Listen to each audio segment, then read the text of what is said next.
silêncio, as coisas estão mais calmas, aí você pode buscar o Senhor. Amém? Amém. Eu queria chamar a Thalita aqui, a obreira, né? Diaconisa. Ela vai trazer a palavra hoje. Aleluia. Vamos se levantar, estender suas mãos para cá, para que Deus possa usar tremendamente a vida da Thalita. Feche os seus olhos, cubra a tua cabeça. Senhor, te damos graça e louvamos e agradecemos, Pai. Senhor, eu venho aqui agora, Pai, querendo te pedir, em nome de Jesus, que o Senhor possa usar a tua filha como um vaso de honra em tuas mãos. Que ela venha diminuir para que o Senhor cresça. E que o Senhor possa usar, ó Pai, a vida dela para trazer para nós, ó Pai, não aquilo que nós queremos ouvir, mas aquilo que nós precisamos e necessitamos ouvir. Senhor, a tua palavra fala que aquele que acalenta o teu coração, o Senhor não escuta. Por isso eu te peço, meu Deus, em nome de Jesus, Senhor, que essa noite o Senhor possa nos mostrar, através da tua palavra, aquilo que precisa ser tirado, para que possamos ser moldados, para que possamos ser transformados, ó Pai, e sermos, ó Pai, que saímos daqui completamente cheios. Usa a vida da tua filha, Pai, em nome de Jesus. Amém.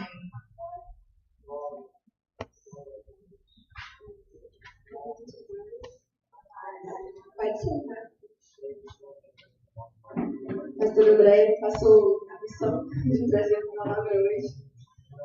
Durante esse mês de março, a gente está numa série de mensagens com o tema de Mateus 4, que fala sobre as tentações de Jesus.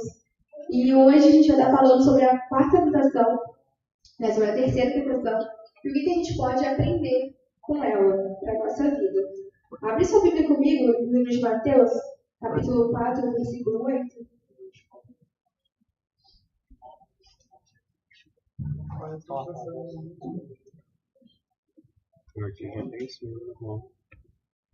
Está escrito assim: Depois, o diabo levou um monte muito alto e mostrou-lhe todos os reinos do mundo e o seu esplendor.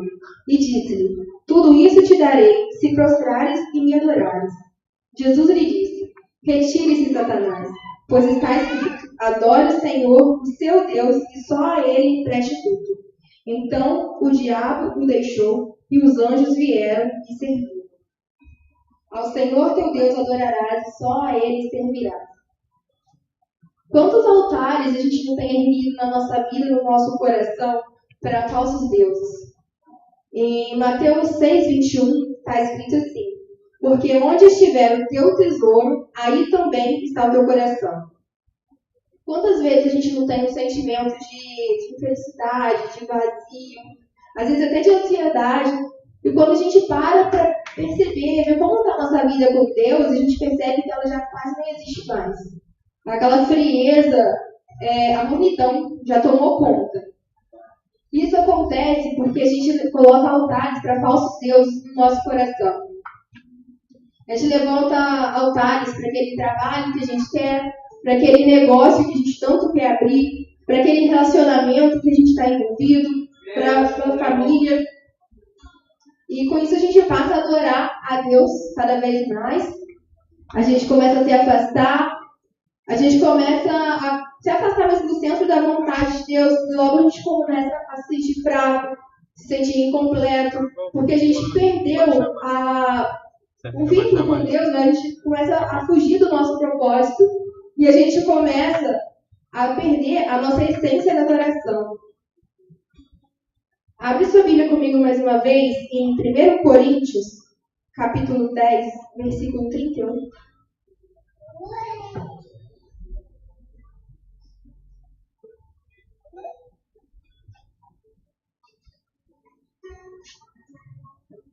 Está escrito assim: Assim, quer vocês comam, quer bebam, quer façam qualquer outra coisa, façam tudo para a glória de Deus. Não se torne motivo de tropeço, nem para judeus, nem para gregos, nem para a igreja de Deus. Também eu procuro agradar a todos, de todas as formas, porque não estou procurando o meu bem próprio, mas o bem de muitos, para que sejam salvos. Nessa passagem, Paulo fala muito sobre a importância de nós não sermos motivo de tropeço para os outros.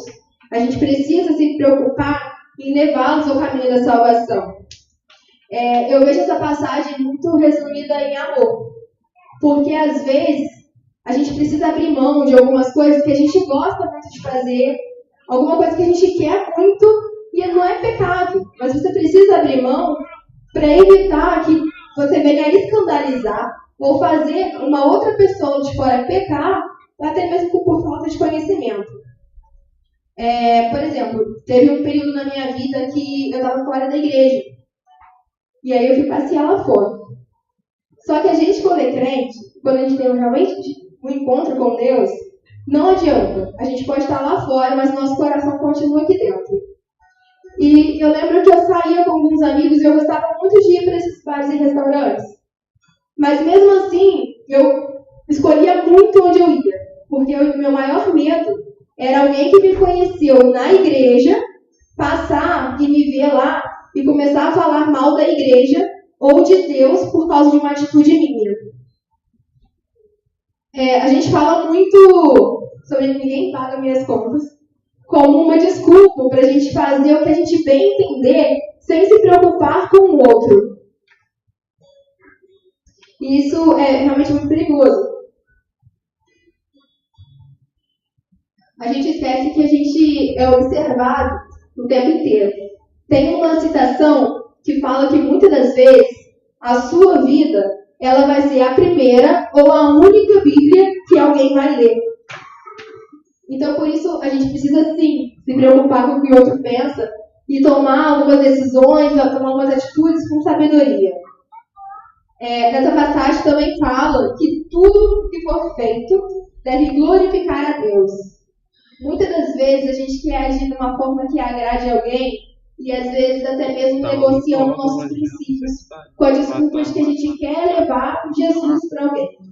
Só que em Gálatas, versículo 8, está escrito assim: contudo, ainda que nós, ou mesmo o anjo dos céus, nos anuncie um evangelho diferente do que já vos pregamos, seja considerado maldito. Ninguém alcança o céu e ninguém, muito menos, leva alguém para o céu por um outro caminho que não seja Jesus. Isso é lindo. Só que a gente só pode estar em Jesus se a gente estiver realmente andando em obediência, de acordo com a palavra, a nossa vida realmente estiver glorificando a Deus e não o Senhor. Então, eu quero tirar a primeira frase aqui para a reflexão. Quem tem sido o Deus da nossa vida e a quem pertence o nosso amor? Em João 16:33, está escrito assim: eu vos preveni sobre esses acontecimentos, para que em mim tenhais paz. Nesse mundo sofrereis tribulações, mas tende fé e coragem, porque eu venci o mundo. A gente já ouviu muita pregação falando sobre isso. Sobre a nossa vida com Deus não impede que a gente passe por tribulações, não quer dizer que a gente vai viver tudo vão ser flores o tempo inteiro. Estar firme com Deus não é garantia de que tudo vai dar certo o tempo todo. O nosso tema é Mateus 4, mas em Mateus 3, versículo 13 a 17, fala sobre o batismo de Jesus. E está escrito assim: então, Jesus veio da Galiléia ao Jordão para ser batizado por João. João, porém, tentou impedi-lo, dizendo: eu preciso ser batizado por ti e tu vens a mim? Respondeu Jesus: deixe assim por enquanto. Convém que assim façamos para cumprir toda a justiça. E João concordou. Assim que Jesus foi batizado, saiu da água. Naquele momento, o céu se abriu e ele viu o Espírito de Deus descendo com pomba e pousando sobre ele. Então, uma voz do céu disse: esse é o meu filho amado, de quem me agrado. Jesus, ele é 100% Deus, mas ele veio 100% como homem. E por isso Deus não poupou que ele passasse por nada do que nós passaríamos aqui. E Jesus acabou de ser batizado. Ele ouviu Deus dizendo que ele era o filho amado, em quem muito ele se agradava.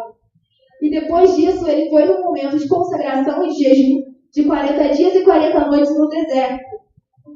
E, gente, quantas vezes a gente não faz um jejumzinho ali de 24 horas, ora um tempinho maior um pouquinho, e a gente sai de lá parecendo que a gente vai voar. Aí acontece a primeira tribulação, a gente já se questiona, por que Deus está deixando eu passar por isso?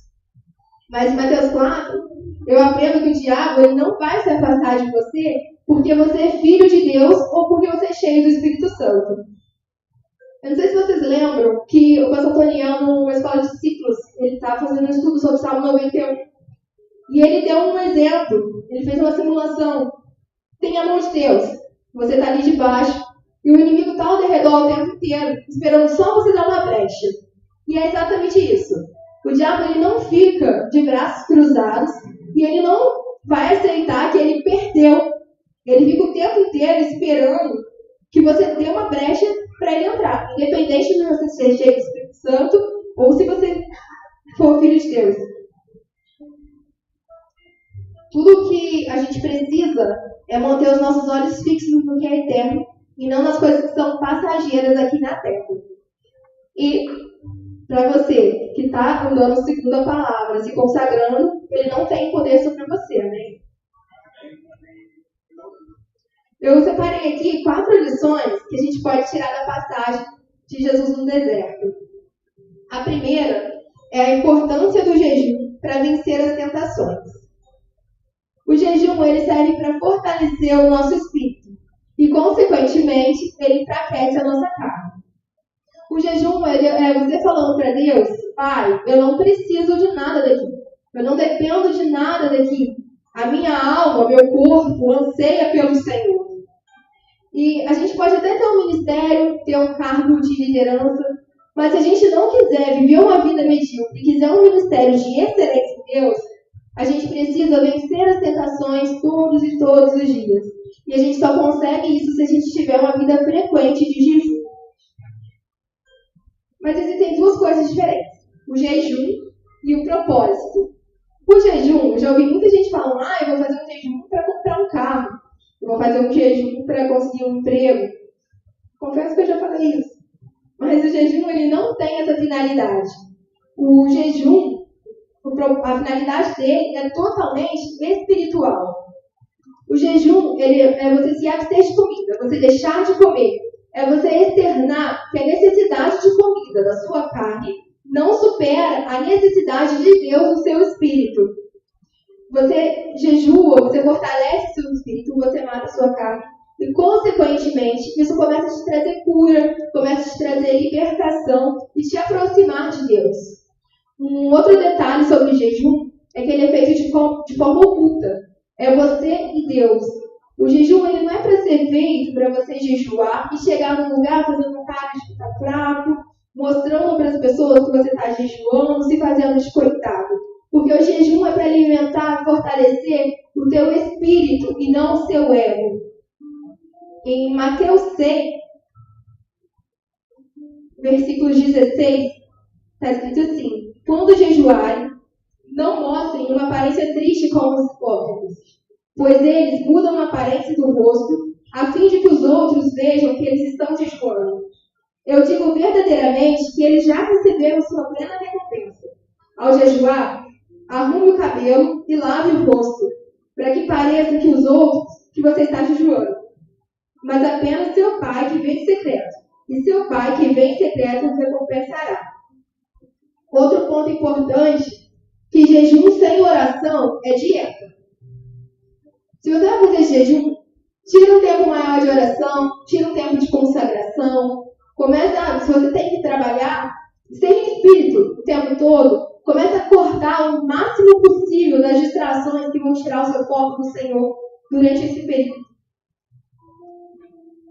Falando agora sobre o propósito, o jejum, como eu falei, é sobre se abster de comida. O propósito, você pode se abster de coisas que você gosta de fazer, coisas que roubam o seu tempo. Por exemplo, você pode ficar um tempo X sem comer doces, ou um tempo X sem redes sociais, enfim. Tem que ser alguma coisa que te custe. Mas se o jejum é para fortalecer o espírito, qual o propósito do propósito? E eu fui dar uma lida em algumas pessoas dizem, e o fundador do IBC, ele fala que ele define o propósito do propósito como aquilo que faz você acordar, que faz levantar, aquilo que te impulsiona a você conquistar suas metas, seus objetivos pessoais e profissionais. Com base na psicanálise, o nosso propósito é a nossa missão de vida, aquilo que dá sentido à nossa existência, é aquilo que vai trazer um bem, tanto para mim quanto para o outro através de mim. E trazendo para o nosso meio como igreja, o propósito do propósito também sempre é feito como algo que nos impulsiona, que nos deixa mais felizes, que nos aproxima de Deus. É realmente nos colocar no centro de onde a gente vai conseguir cumprir o nosso propósito principal que Deus nos deu aqui. No ano passado, eu fiz um propósito de 7 meses por conta da timidez. Eu não aceitava mais que ela continuasse me atrapalhando ministerialmente e na minha vida cristã em geral. Eu lembro que o meu propósito ele terminou dia 7 ou 8 de setembro.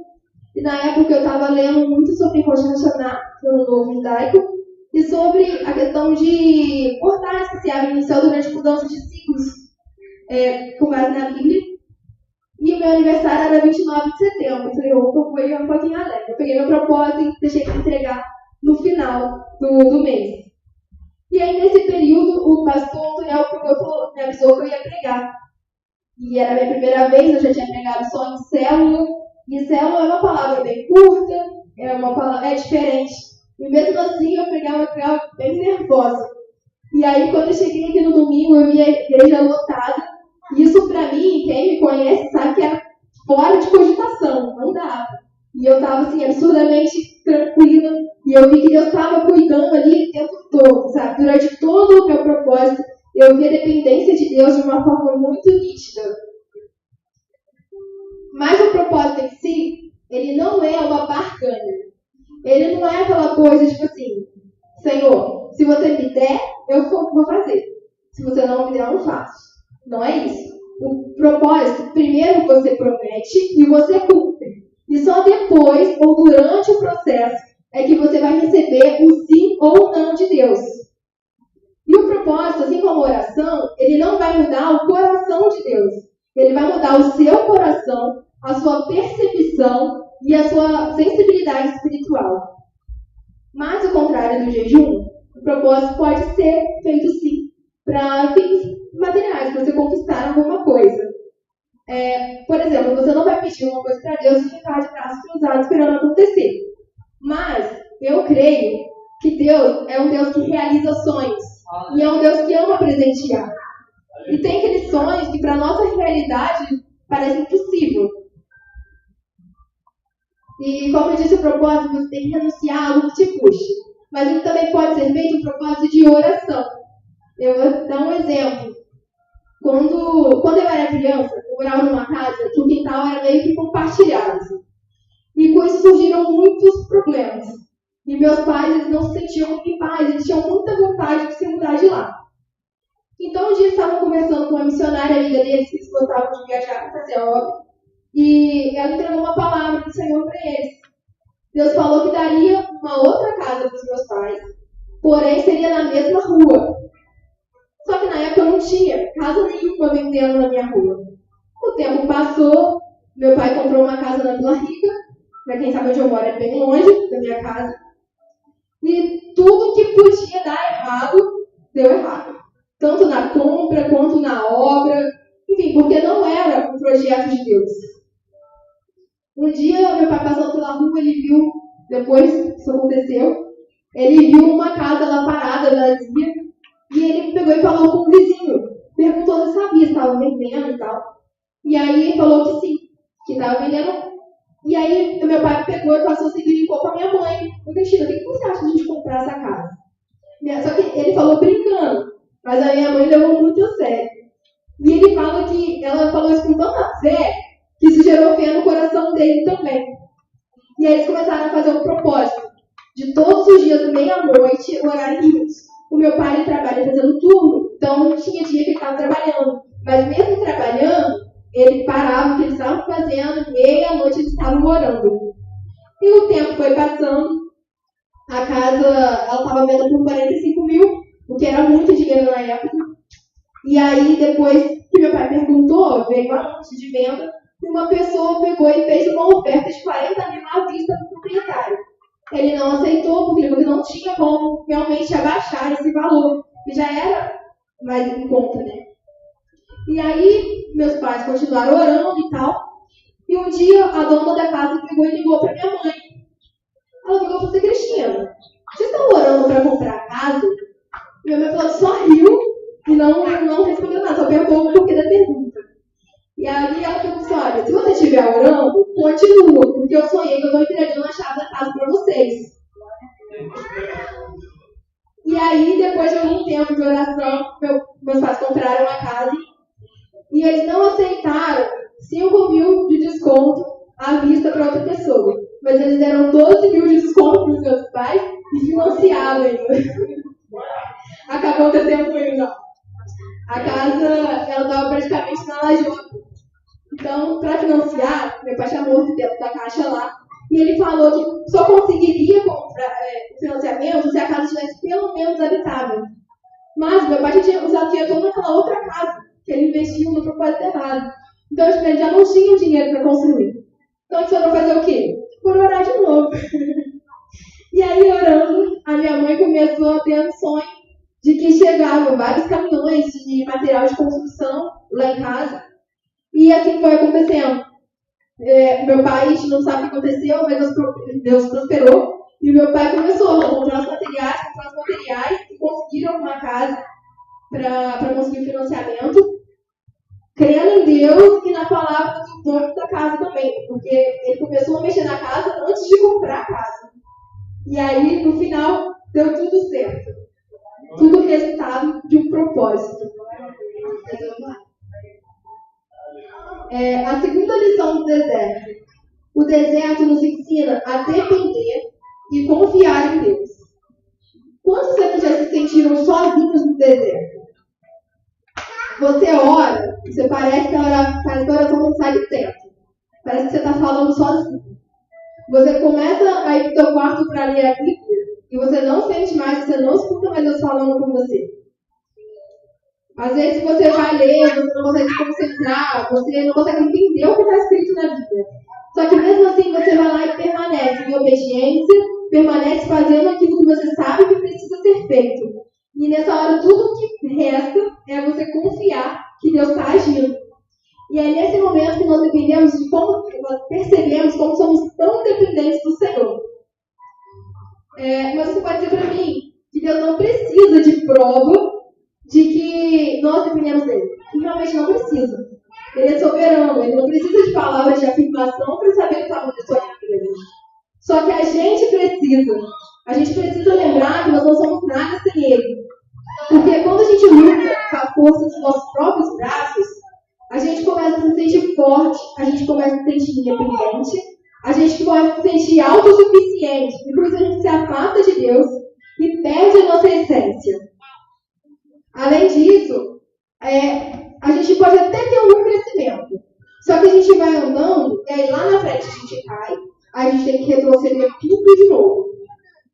E quando a gente passa pelo deserto e não deixa Deus nos preparar e nos moldar, não adianta, a gente vai andando, mas chega lá na frente, a gente quebra a cara.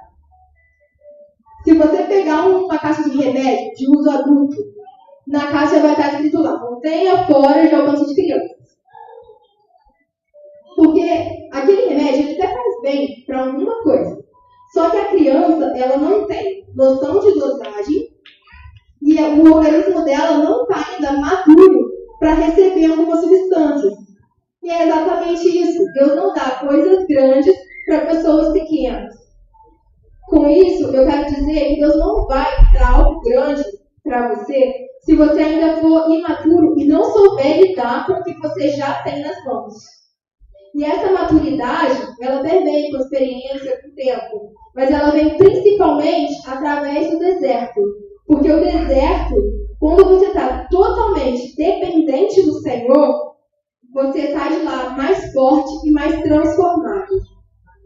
deserto você é provado, mas não é abandonado. Em Deuteronômio 1:31, está escrito: também no deserto vocês viram como o Senhor, o seu Deus, os carregou, como um pai carrega seu filho, por todo o caminho que percorreram até chegarem nesse lugar. Então, escolha depender e confiar no Senhor, mesmo em meio ao deserto. Terceira lição. O deserto, ele nos ensina a obedecer, mas também ensina a entender o cuidado de Deus. Em Mateus 4, versículo 9, como a gente leu, está escrito que o diabo tenta Jesus oferecendo reinos se Jesus se prostrasse e o adorasse. E quantas vezes a gente não se prostra para o diabo? Forte. Só que é o seguinte, quando a gente cede às tentações, quando a gente cede à vontade da nossa carne, quando a gente está vivendo em pecado, vivendo em iniquidade, a gente está fazendo isso. A gente está se dobrando. Se a gente não reconhecer a nossa dependência em Deus e colocar o nosso coração em total obediência, a gente cede. Em Deuteronômio 8:2, lembre-se como o Senhor, seu Deus, os conduziu por todo o caminho no deserto durante esses 40 anos, para humilhá-lo e pô-los à prova, a fim de conhecer suas intenções, se iriam obedecer aos seus mandamentos ou não. Deus também nos leva no deserto para tratar o nosso ego, o nosso caráter e a nossa soberba. Nessa passagem, quando fala sobre humilhá-los, quer dizer sobre torná-los humildes, porque sem humildade é impossível obedecer. Se você se sente superior a alguém, você já tende a não obedecer. Mas o maior problema é quando você não é humilde. Porque às vezes você tem uma liderança e a sua liderança fala, faz assim, você vai lá e faz de outro jeito. A sua liderança fala, não, você precisa ir por esse caminho. Você vai lá e fala, não, eu não quero esse caminho, eu vou fazer esse daqui. Porque eu sou autossuficiente, a minha liderança não manda em mim. Só que se você não obedece nem a sua liderança, como você vai obedecer ao Senhor? E se você não obedece, você cai nas tentações. Você se prostra ao diabo. No deserto a gente também vê o cuidado de Deus. Às vezes a gente se sente sozinho. A gente não consegue ver esse cuidado. Não, a gente consegue ver esse cuidado realmente depois que tudo passou. Mas em alguns casos, a gente consegue sim ver esse cuidado com Deus nitidamente o tempo inteiro. Tem uma passagem que eu gosto muito, que é Êxodo 40. Abre comigo, Êxodo 40, versículo 34.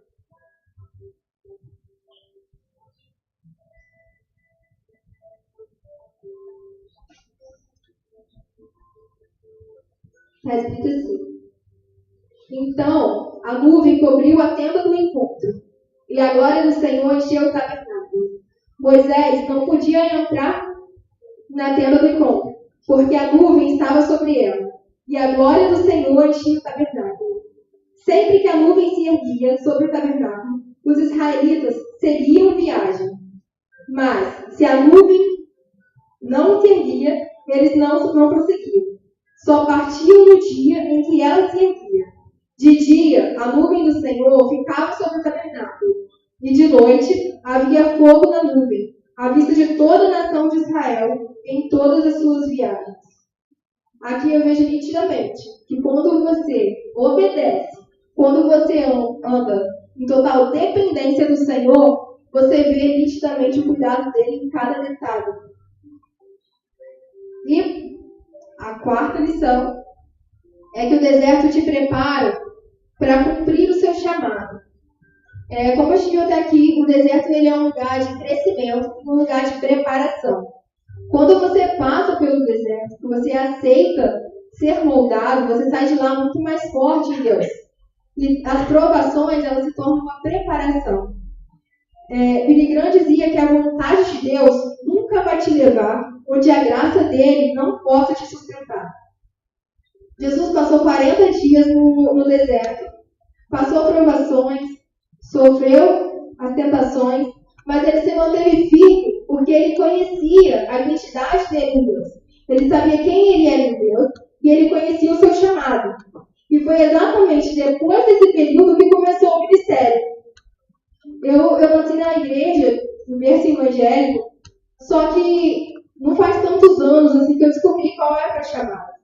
Um dia eu estava conversando com um amigo, que era um meu líder no projeto, e eu estava falando com ele sobre isso, que eu não sabia, e eu já tinha até recebido uma palavra sobre o meu chamado, mas eu confesso que eu saí correndo quando eu ouvi.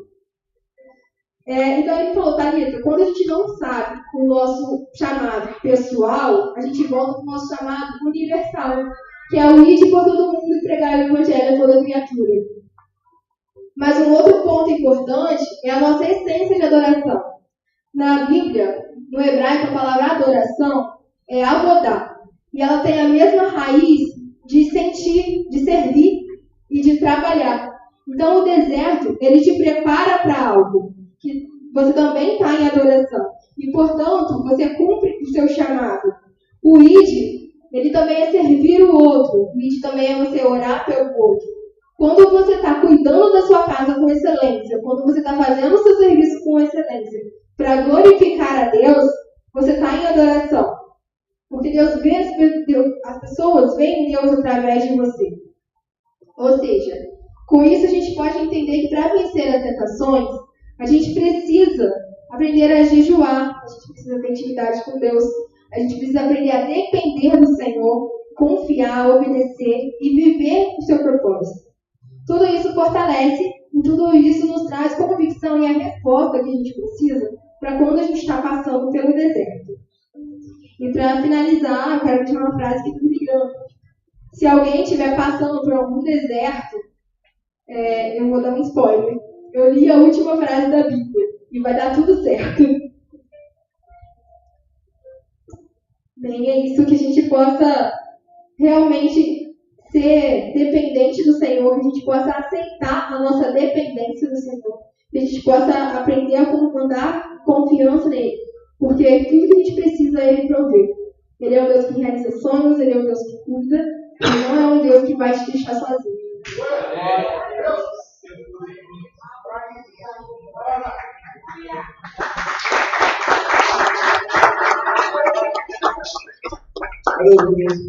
Eu estava ali anotando, pegando, que conversa gostosa de conexão. Vocês vão levar porque, afinal de contas, o pé é isso. Ele usa o pé, usa a cabeça, usa o olho, usa o braço, tudo funciona. É o culto da quinta, é o culto das oportunidades. Quinta-feira tem surpresa, tem um pregador novo aí, novo de dentro. Em nome de Jesus. Vamos ficar de pé aí. Vou dar a bênção para vocês. E frisar algumas coisinhas que eu estou falando. Ela bateu muito nessa coisa do deserto. Um Deus que põe a gente no deserto. Um Deus que pega um filho que acabou de ser batizado, né?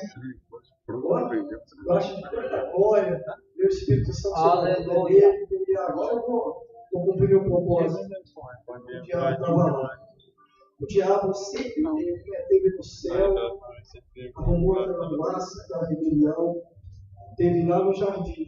Deus planta um jardim maravilhoso. Ele vai lá, e malvou com quem ele achou. E teve o início do ministério de Jesus.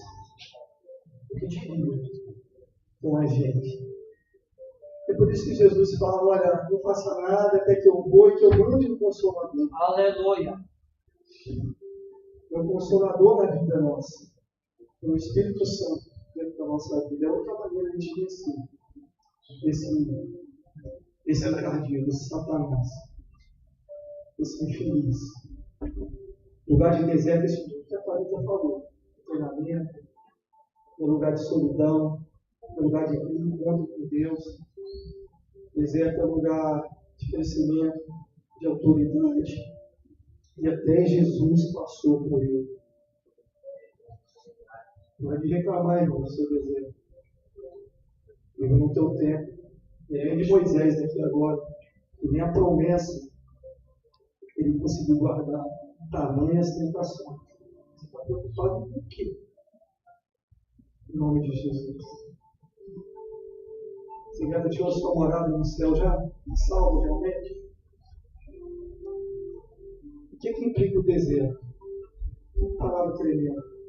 Se você não entende o seu chamado, particular do Senhor, contra o universal, que é o ID.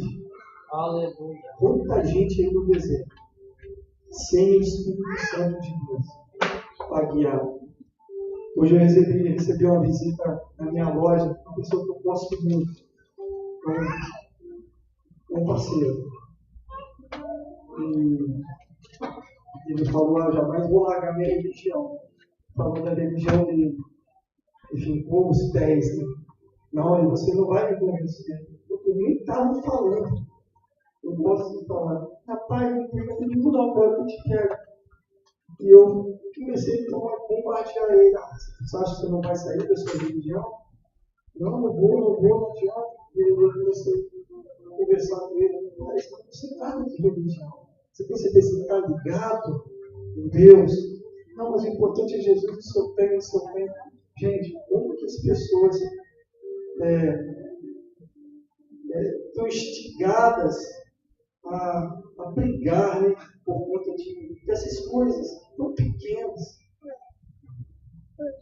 Sabe o que atrai as pessoas no Evangelho, ou que vai atrair você nas pessoas? É quando você começar a se queimar, começar a ficar aceso.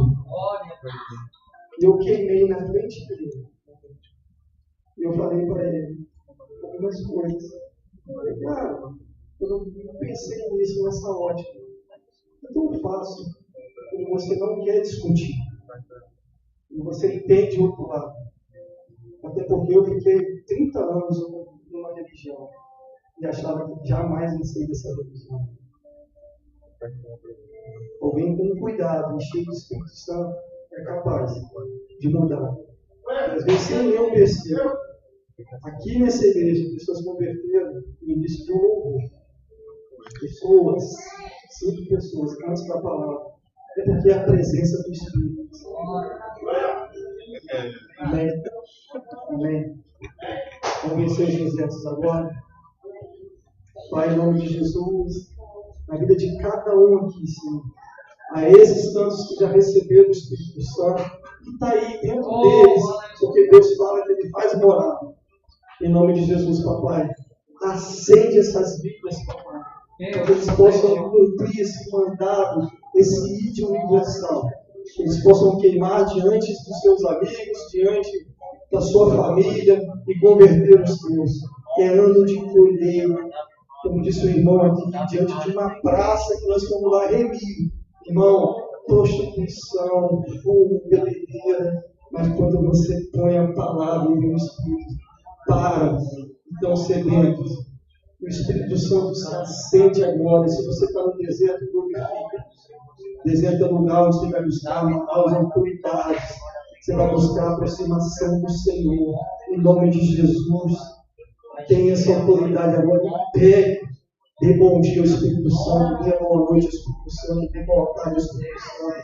Ande com Ele. Jesus ensina isso. Você vai salvar os teus. Você vai salvar os seus amigos. Você vai salvar essas pessoas que você está chorando. Você vai conquistar a sua família. Você vai salvar a sua esposa. Você vai salvar os seus filhos. É promessa de Deus. Ele garante isso para você e para os seus. Em nome de Jesus, a sua morada lá vai ter vários para todos os seus filhos. E assim nós declaramos agora, em nome de Jesus, papai, que venha o deserto, papai. Que venha, papai, as mudanças, papai. Papai, que venha o que papai. Trate com cada um aqui, Senhor. Fortaleça eles. E eu por mim, papai, e aqui feliz. Porque eles estão aqui, Senhor, na tua casa. Como é difícil essa vitória, Pai, para a glória e honra. Fazem para o deserto. Ele chegou na porta ali, papai. Glorifica na vida dele, papai. Quem chama nos olhos. Pastor, mas eu não chego. E vim sem mãe. Você veio, papai. Deus poderoso. Aqui é a tua casa. Cada um que se abençoe. Nome de Jesus. Pegue a sua porção e entenda. Nem só de pão vive você. Por isso que você está pensando em nome de Jesus. Levanta a sua mãozinha e continua Que a graça desse Deus maravilhoso, essa doce consolação, desse Espírito Santo, que abunde aí a sua vida, transborde sobre a sua vida, o amor desse Jesus, acompanhe você esse restinho da semana, para que você possa estar aqui no domingo. Quiçá, eu profetizo, os teus convidados, os teus familiares, com esses que você hoje aprendeu o poder do jejum, entendeu o que é o propósito, então comece, meu, abre a tua boca já, hoje à noite, Senhor, leva os meus, e essa consolação que eu estou aqui declarando e despedindo você, é capaz de trazer esses convidados, em nome de Jesus, o Senhor despeça a igreja amada. Amém. Amém.